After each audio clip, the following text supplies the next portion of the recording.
Ito ang ginawa ng Gilas laban sa team ng Hong Kong China. Ipinakita nila ang pagiging isang dominant team at kitang-kita yung lakas ng Gilas. Tignan natin ang magandang play na ito. Thompson at kay Soto balikan ng pasa, napunta kay Uftana ang bola at pinasa kay Brownlee. Umikot si Calvin, ginamit na screen si JP at nakawala sa depensa. Easy 2 points ang nagawa. Minsan kapag maganda talaga ang pasahan ng mga players, parang nababasa nila ang takbo ng kanilang kakampi. Dahil sa magandang chemistry ay ganito ang nangyayari. Malinis at magandang klase ng opensa. Mas titindi pa nga ang chemistry ng Gilas habang papunta sila sa FIBA Asia Cup 2025 dahil habang tumatagalan sila ang magkakasama sa laro, pare-parehong mga players ay nagiging mas pulido pa nga ang mga plays ng Gilas team. Maging sa mga adjustment sa endgame na mismo magiging madali dahil alam nila ang galaw ng isa't isa, alam nila kung saan nila hahanapin ang kanilang mga kakampi na nalibre. Kagaya ng mga plays na ito, amuyan lang ng konti, pakiramdaman tapos biglang pasa. Kaya ayun, lusot na naman sa depensa ng kalaban. Advantage pa rin talaga. Yung alam na alam mo, yung kalakasan ng iyong kakampi, alam mo kung saan siya tatakbo, pupwesto at magkakat, kaya minsan napakasulit talaga ng mga plays, unstoppable kung tawagin ng ilan dahil sa linis ng pagkaka-execute. Dito naman Chris Newsome, na-allocate si Carl Tamayo, ganda ng pasa, parang Kuroko no basket na lamang ang galawan ng mga players natin. Sa pagpasa, biglang nalilipat sa kakampi nila ang bola. Carl Tamayo, nakikita nga rin natin yung unti-unting pag-angat ng laro niya sa Gilas team. Habang tumatagal ay mas lalong nagiging komportable siya sa sistema ni Coach Tim Cone. Iba nga rin ang lakas ni JB, na sakto talaga siya sa Gilas team na ito. Isa sa nagbibigay ng malakas na opensa para sa Gilas at sakto yung laro niya sa dalawang bigs natin na sina Kai Soto at Junmar Fajardo. Alam na alam ni Coach Tim Cone ang 1-2 punch ng combo bigs at matakot na ang PBA teams dahil kung nahanapan niya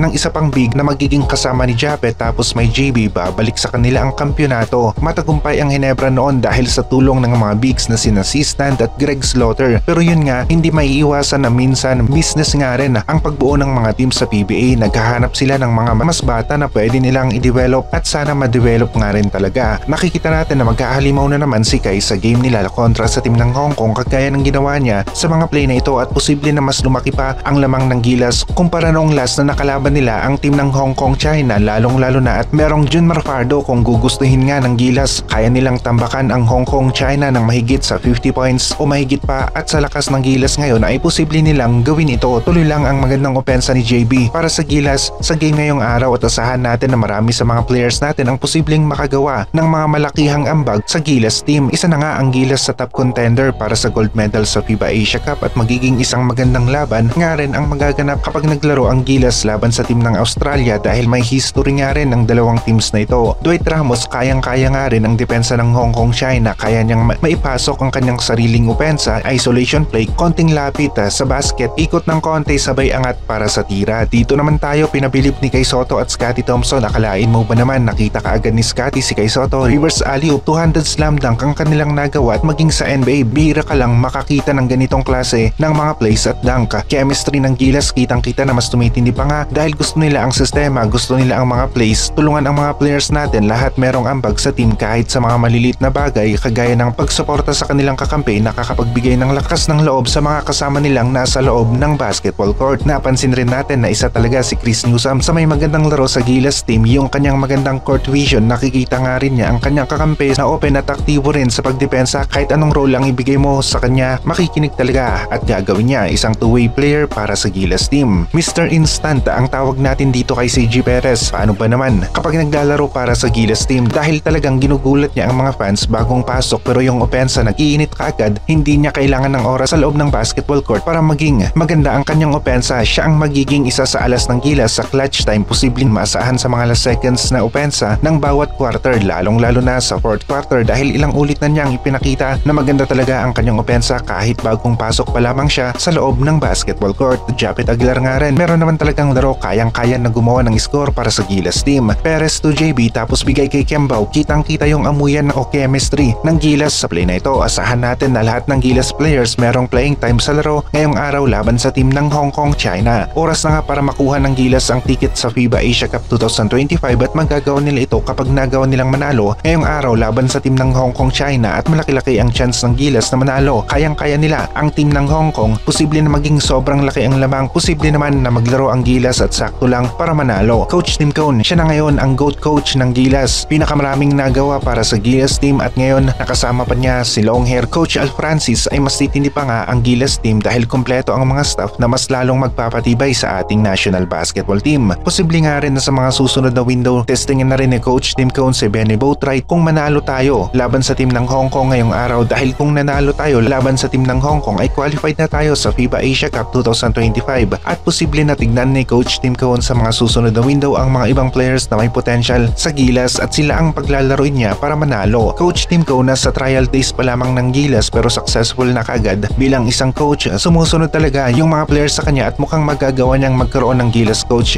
record sa 4-year plan na kanyang ginawa at posible talaga ang Olympics 2028 para sa Gilas team na ito, na kung saan ito ang ultimate goal ni Coach Tim Cone. Nagagawa ng Gilas na manalo laban sa mabibigat na teams ng FIBA, kaya naman meron tayong chance na umabot sa Olympics 2028, lalong lalo na nga at papahinog na si Kai saktong nasa kanyang peak sa 2027 o 2028.